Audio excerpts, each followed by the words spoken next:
Hello, my amazing tribe. I'm excited to connect with you through this video. Welcome, curious minds, to our video that explores the ins and outs of Old Bazaar, Skopje.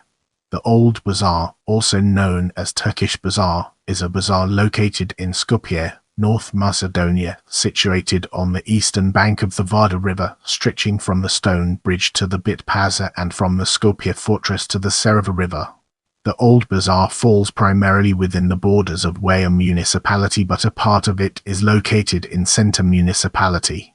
As one of the oldest and largest marketplaces in the Balkans, it has been Skopje's center for trade and commerce since at least the 12th century. The earliest known sources that describe the existence of a merchant quarter on the bazaar's territory date back to the 12th century. During Ottoman rule of Skopje, the Old Bazaar developed rapidly to become city's main center of commerce. The Ottoman history of the bazaar is evidenced by roughly 30 mosques, numerous caravanserais and haunts, among other buildings and monuments.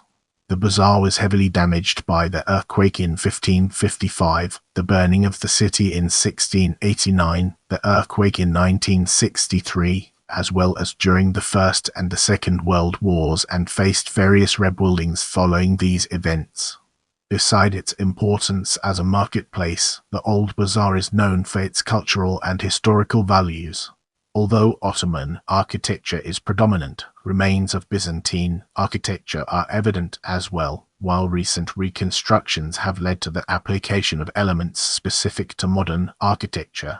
The Old Bazaar is still home to several active mosques, türbes, two churches and a clock tower that, together with the buildings of the Museum of the Republic of North Macedonia and the Museum of Modern Art, form the core of the modern bazaar. The area is of significant importance to the Albanians, who form the majority in Čair Municipality. As such, the Skanderbeg Square has been established there. In recent years there have been a rising interest to make the bazaar a touristic attraction. On 13 October 2008, the Macedonian Parliament adopted a law recognizing the Old Bazaar as cultural heritage of particular importance for the country to be permanently protected. In early 2010, the Macedonian government began a project for the revitalization of the Old Bazaar, which includes the restoration of several objects and aiming a further economic and cultural development of the site. Get ready for a captivating exploration as we unravel the layers of history and their profound significance. Makiel Keel has been conducting a contemporary architectural survey of the Old Bazaar before the Skopje earthquake of 1963. Turning our focus to early period, let's explore its key elements. The earliest known archaeological findings revealed at the Čair Fortress testify that the surrounding area has been inhabited since 4000 BC, while the earliest historical facts mention the Paeonians as the first people who settled up on this area. Following the fall of the city of Skopje under Roman rule, numerous Roman buildings, such as temples and theatres, were built inside the city that subsequently promoted it as an important religious and cultural center in the Roman Empire. In 518, Skopje was heavily damaged by a devastating earthquake, which prompted the Byzantine Emperor Justinian I to rebuild a new capital that was located distantly from the destroyed city. Nevertheless, the local population settled up on a hilly area where, later, the Emperor Justinian ordered the construction of the Čair Fortress. During the reign of King Samuel, Skopje was given a particular strategic, political, economic, and cultural importance, so that the surrounding area of the Čair Hill was embanked by the enactment of defensive walls, in order to keep the treasures that were present in the settlement. At the time, there was a gate named Waitato Gate, which was built with the purpose to defend the city against the successive attacks by the Byzantine Emperor Basil II in 1001. In this chapter, we'll be shedding light on Byzantine rule and its role in shaping our understanding. After the fall of the First Bulgarian Empire under Byzantine rule in 1018, the Emperor Basil II transformed Skopje into a capital of a theme and an episcopal see, whose bishop was elected for a 4-year term. Following the death of Basil, his successor, Romanos II Argyros, undertook activities to reconstruct the monastery of St. Georgi, which was situated on the place where today the Sultan Murad Mosque is located. It is said that the monastery, at the time, was one of the most reputable and decorated monasteries in most of the Balkans. With the coming to power of the Komneni dynasty in the beginning of the 12th century, the city lived a relatively calm period and saw significant development. The development was followed by construction of walls and defense towers around Doingrad, monasteries and churches. Strong development contributed to the city to take the position of an important trading center which was visited by merchants from many other places like Dubrovnik and Republic of Venice. Now, let's shift our perspective and explore Serbian rule from a different angle. In 1282, the Serbian king Stefan Uroš I Milutin conquered Skopje. The city became a part of Roska and later within the medieval Serbian state. This period is characterized by the construction of numerous churches, monasteries and palaces in and around the city. During his stay in Skopje in 1299 and 1300, the Byzantine envoy Theodore Metichitz noted that apart Goringrad, there was Dolengrad, which was protected by walls. King Stefan Dusan in 1345 Skopje was declared the capital of Serbian kingdom by Stefan Dusan. The following year he was crowned king in Skopje. During this time the area of Bazaar was a particular shopping center, but the city generally stated as the main trade center with developed crafts, where a special role had merchants from Dubrovnik and Republic of Venice. In addition, it is possible that today's Sultan Murad Mosque is located in the exact place where Dušan's royal palace was. After the death of Stefan Dusan, the city was under Serbian rule until 1385 when Vuk Branković surrendered to the Ottomans and Skopje became part of the Ottoman Empire. In this section, we'll be deep diving into Ottoman period, unraveling its complexities and uncovering valuable insights. The conquest by the Ottoman Turks rapidly began to change the ethnic composition of the Skopje. The wealth with which handled the local churches, monasteries, and the population itself passed into the hands of the Turks. The city transformed into a military stronghold and the construction of several buildings of religious character changed the architecture of the city. A number of typical Ottoman buildings were built immediately after the conquest. Those objects were built primarily to serve Muslim population. Major changes to the architectural character of the current Old Bazaar occurred during governorship of Ishak Beg and his son Isa Bey. Ishak Beg began construction of Sultan Murad Mosque, which construction was completed in 1436. In 1438 began construction of Ishak Beg Mosque and the mausoleum where Ishak Beg was buried. After his death his son and successor, Isa Beg, constructed numerous buildings in what is today Old Bazaar. These buildings, constructed between 1445 and 1469, were indispensable for the economic development of the city. Thus, during this time Skopje saw new buildings like Bezistan and Iftahamam. After the death of Isa Beg, in accordance with his testament was built Isa Beg Mosque 1475 and later Hagi Kasimova Mosque and Mustafa Pasha Mosque 1492. In the period from 1489 to 1497 Davut Pasha, Grand Vizier of East Rumelia, invested in the construction of several buildings in the bazaar, among which the most famous is Davut Pasha Hamam. At the same time were built imarats, that is public houses where food was prepared and served to the homeless and travelers who have stayed in the city.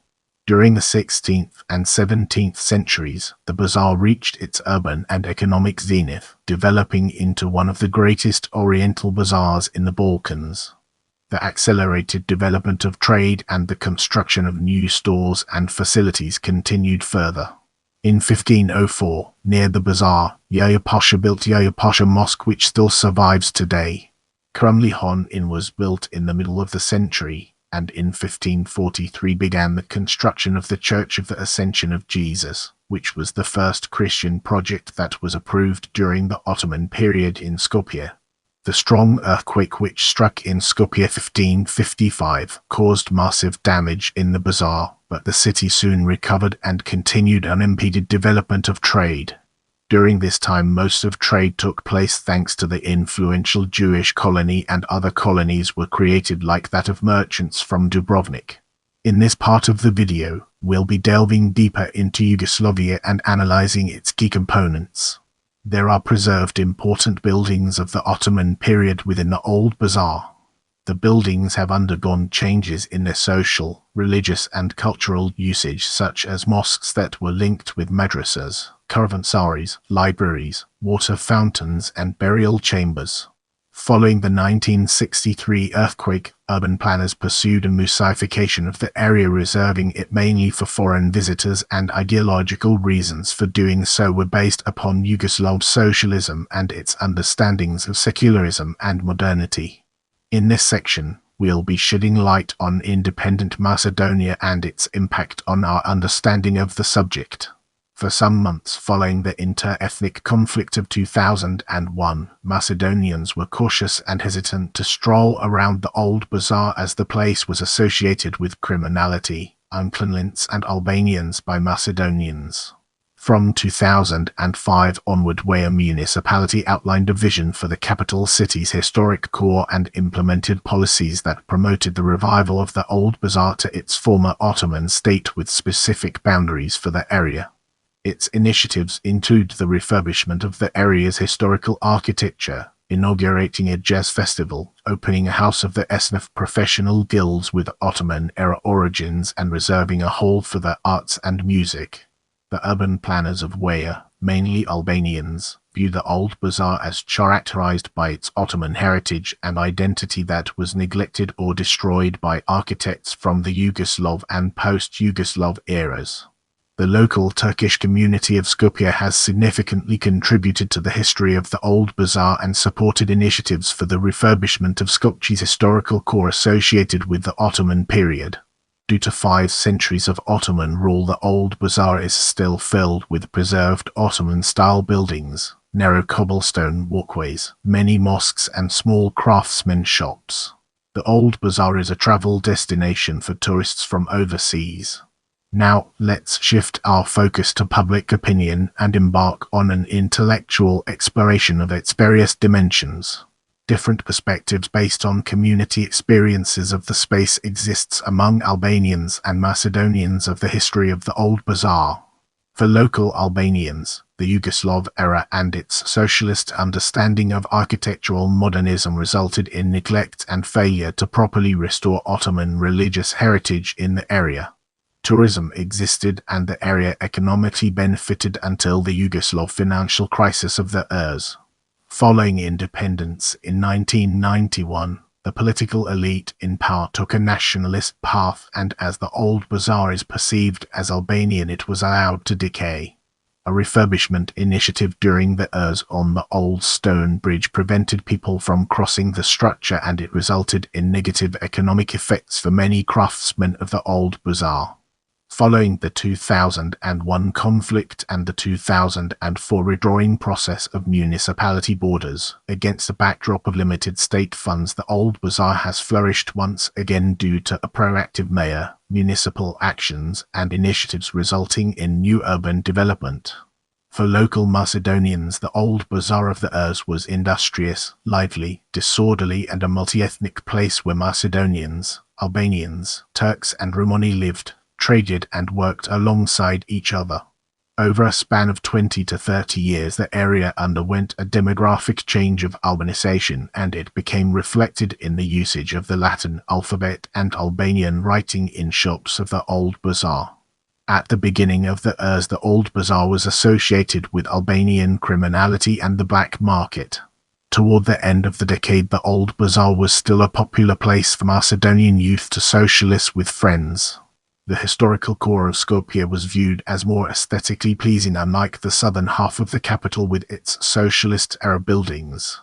Many cafes and restaurants existed and received visits from the few foreigners working in Macedonia.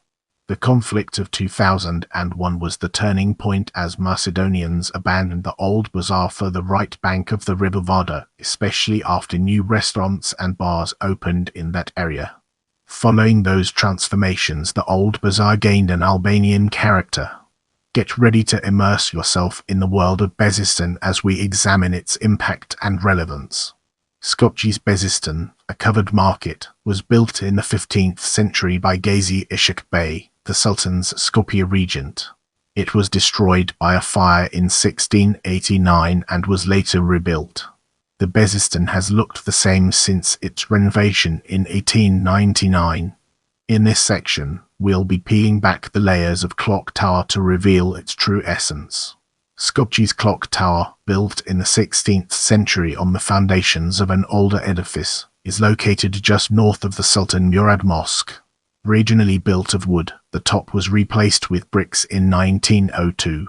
The hexagonal tower was heavily damaged during the 1963 earthquake. It was soon fully repaired. Now, we shift our focus to Ift Hamam, a topic that deserves our attention. The Ift Hamam, Turkish for double bath, located in the center of the Old Bazaar, was built in the 15th century under Isa Bey. The building is divided into two wings, hence the name double, one for men and one for women. The layout of both sections are nearly identical. The Ift Hamam was used as a bathhouse until 1915. After suffering damages during the 1963 earthquake, it was repaired and has housed the contemporary art gallery since then. Prepare yourself for an in-depth analysis of Davut Pasha Hamam in this section. Davut Pasha, Grand Vizier of East Rumelia, constructed this hammam in the 15th century. The building consists of 15 rooms covered by 13 domes. The two largest domes covered the two changing rooms and the rest of the domes covered individual bathing rooms. Since 1948, the Davut Pasha Hamam has housed the National Art Gallery. Get ready for a thought-provoking discussion as we delve into Isa Bey Mosque and its impact on our understanding. Situated on the outskirts of the bazaar, this mosque was built as a memorial for Isa Bey after his death. The mosque has two dominant domes and 5 smaller ones above the porch area. As we venture forward, let's examine Ishak Bey Mosque in detail and gain a deeper appreciation for its significance. Also known as the decorated Alada Mosque because of the floral decorations, inscriptions and colored tiles found on its walls, the Ishak Bey Mosque was constructed in 1438 in the northern part of the Old Bazaar. The mosque's minaret rises 30 meters (98.4 feet). There is a turb located behind the mosque. Within this mosque was one of the first Islamic libraries in Europe. With the groundwork laid, let's now examine Čair Fortress and its connections to our previous discussions.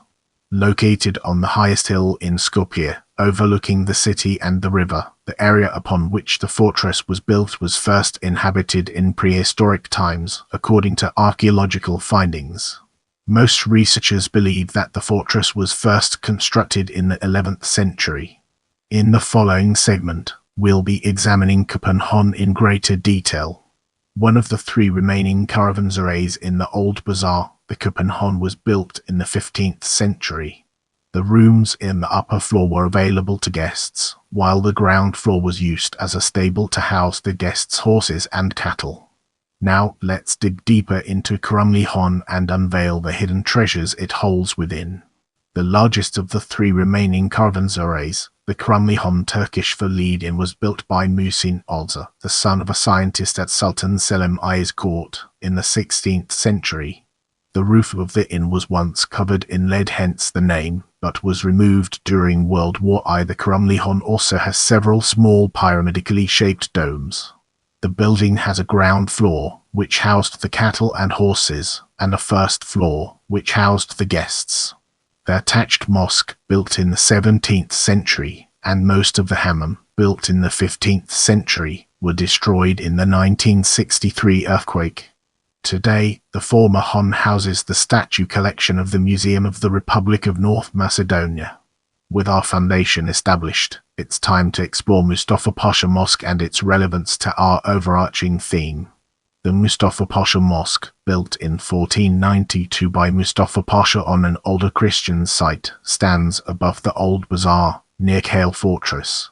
Considered one of the most elegant Islamic buildings in Macedonia, the complex includes the mosque, the tomb of Mustafa Pasha, the sarcophagus of one of his daughters, a fountain, and remnants of other buildings. The mosque is square in shape and its largest dome is 16 meters 52.5 feet in diameter. The porch is positioned on 4 marble pillars, decorated with stalactite and covered by 3 small domes. The interior is decorated and includes calligraphic inscriptions. The minaret of Mustafa Pasha Mosque, rising 42 meters 137.8 feet, is made of limestone. Mustafa Pasha is buried in the hexagonal marble turb covered by a dome above a short 8-sided tambour.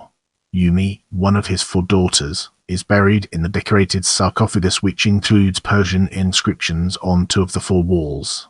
The mosque courtyard is filled with roses and, due to its elevated location, offers a distinct view of the Old Bazaar.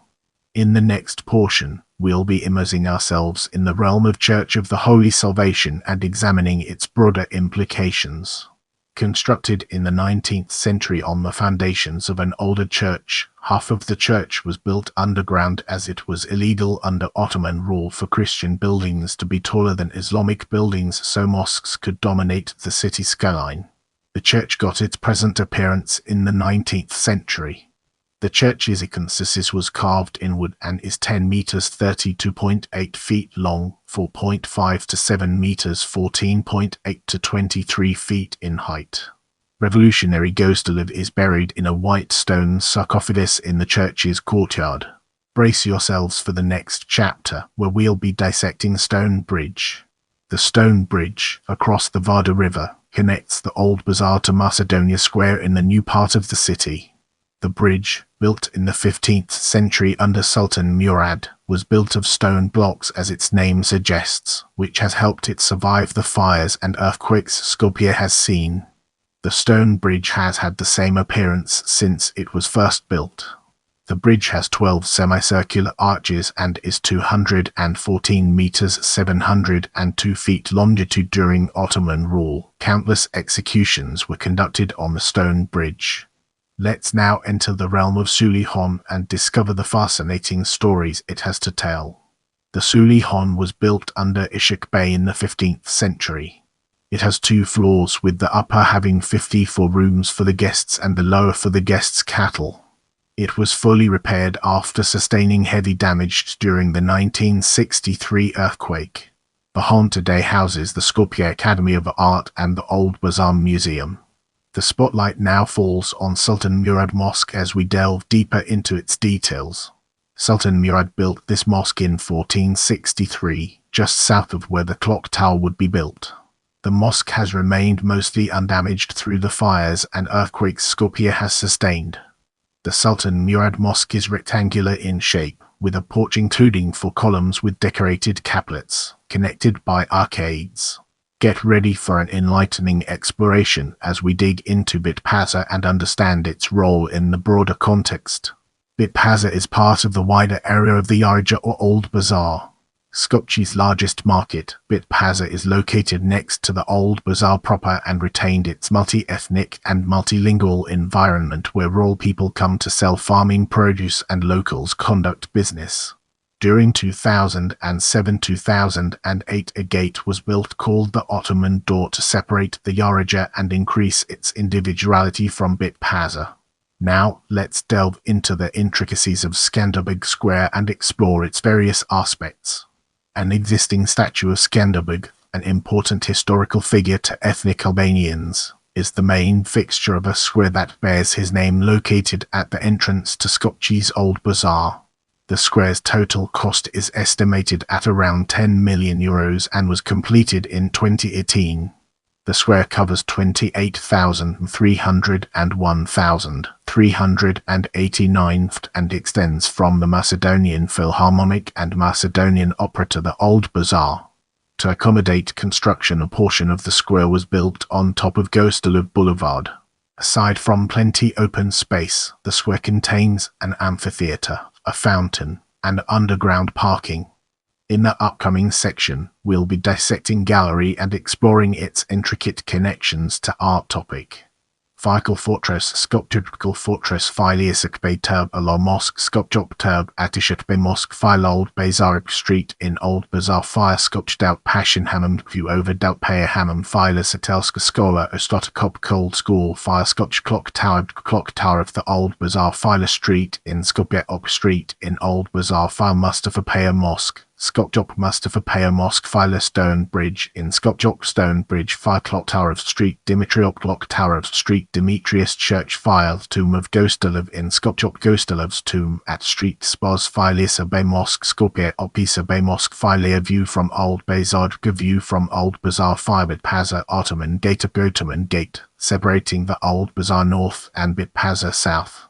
Now, let's dig deeper into historical and unveil the hidden treasures it holds within. Fire Skopje Kale, Starok Old Town in as Fire Sultan Murad Muskrik Sultan Murad Mosque, Fire Sotkua Old Ijgik posted with Clock Tower, Fire Skopje Old Turkish Bridge on Vardar River in Oxstone Bridge in 1909, File Oxt, Demetrius Church in 1935, Files Spos Skopje Old Ijgst, Spos Church in the Fire Skopje Fortress in the Fire Skopje Mustafa Pasha Mosque, Mustafa Paya Mosque. Don't forget to check out my other videos for more valuable content.